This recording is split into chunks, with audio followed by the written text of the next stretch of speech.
قیامت کے دن سب لوگ اللہ کے سامنے کھڑے ہوں گے تو غریب پیروکار بڑے بن بیٹھنے والوں سے کہیں گے کہ ہم تو تمہارے پیرو تھے، کیا تم اللہ کا کچھ عذاب ہم پر سے دفع کر سکتے ہو؟ وہ کہیں گے کہ اگر اللہ ہم کو ہدایت کرتا تو ہم تم کو ہدایت کرتے۔ اب ہم گھبراہٹ ظاہر کریں یا صبر کریں ہمارے حق میں برابر ہے، کوئی جگہ رہائی کی ہمارے لیے نہیں ہے۔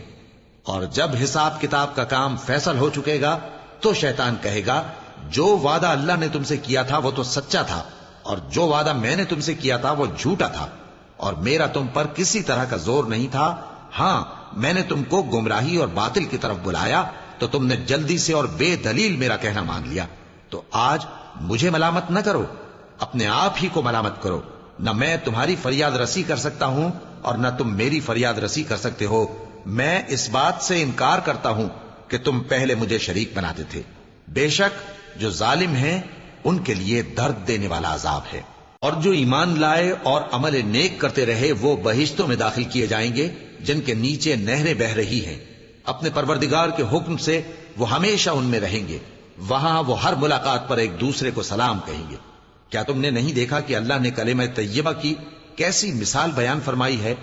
وہ ایسی ہے جیسے پاکیزہ درخت جس کی جڑ مضبوط ہو اور شاخیں آسمان میں پھیلی ہوں۔ وہ اپنے پروردگار کے حکم سے ہر موقع پر پھل لاتا ہو، اور اللہ لوگوں کے لیے مثالیں بیان فرماتا ہے تاکہ وہ نصیحت حاصل کریں۔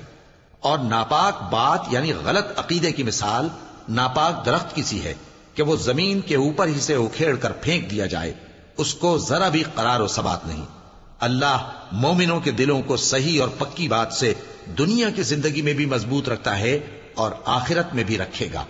اور اللہ بے انصافوں کو گمراہ کر دیتا ہے، اور اللہ جو چاہتا ہے کرتا ہے۔